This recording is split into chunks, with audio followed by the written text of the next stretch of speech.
Tulungan po natin yung mga kababayan natin ngayon sa Mindanao. Matinding pagsubok ang kinakaharap ngayon ng mga kababayan natin sa Mindanao.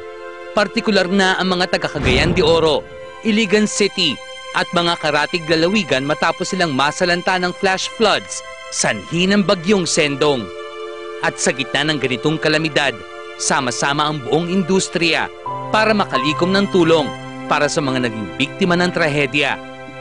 December 17 nang magsimula ang telethon ng GMA Kapuso Foundation na sinuportahan ng ating mga Kapuso celebrities.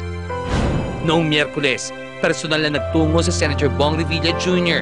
sa Cagayan de Oro. Medyo nakakalungkot talaga yung kalagayan ng mga kababayan natin sa Cagayan. Talagang kitang-kita mo yung lungkot sa mukha nila. Talagang, pero kahit konti na napangiti ko nung dumalo ako doon. Kaya na nakakaiyak, na nakakatuwa. Kaya ako babalik ulit ako.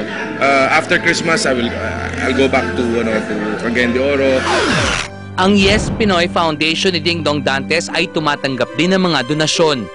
Kasi may mga dumarating na donations. So what we'll do probably is to course from Yes Pinoy and we'll course it to GMA Kapuso Foundation. Kasi hindi naman din lahat ay may access at makapunta sa Cagayan de Oro. Ang kasintahan ni Ding Dong na si Marian Rivera. Sa Red Cross naman, pinadaan ang kanyang tulong. Coordinate ako sa Red Cross. Kanina nandun kami. Tapos, basta may mga bagay na dinonate ako sa kanila. Yung nga lang hindi ako makapunta rin dahil ang dami kong ginagawa. Pero pag nagkaroon ng time, pupunta rin naman. Ang mga OPM artists sa pangunguna ng kanilang head na si Ogie Alcacid ay gumawa rin ng paraan para makatulong sa mga biktima ng Sendong. The songwriter posted on his Twitter account and we quote, OPM artists aid Typhoon Sendong victims. You can help. Download Kaya Natin To now for only 15 pesos. Just log on to www.opm2go.com and all proceeds to go to Philippine National Red Cross. Pilipinas, tulong na. Unquote. Kahapon, December 23, personal na dinalaw ng pambansang kamao Manny Pacquiao ang mga nasalanta ni Sendong upang mag-abot ng tulong. Siguro nalayo lang tayo sa Panginoon kaya tayo nagkaganito. Pero kung nasa Panginoon tayo, malapit tayo sa Kanya, hindi papayagan niyang maganito o maghirap tayo. Naroroon din kahapon ang Black Eyed Peas member na si Apple the App.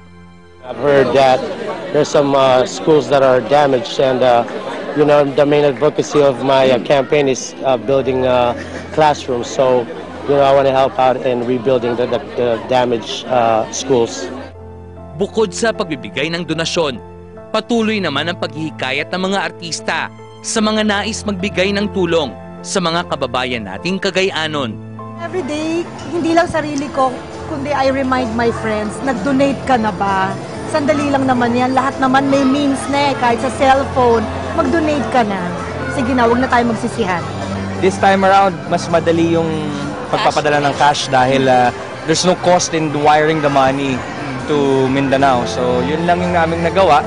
And sa mga pagka may humihingi ng tulong, syempre, ina-assist din namin yung drive nila. Sa mga kasama natin sa movie industry, sana po pagtulong-tulungan natin na makatulong tayo, no? Ito na yung panahon, lalo-lalo na itong panahon ng Kapaskuhan. Kung ano man may tutulong natin sa kanila, tulungan po natin yung mga kababayan natin ngayon sa Mindanao.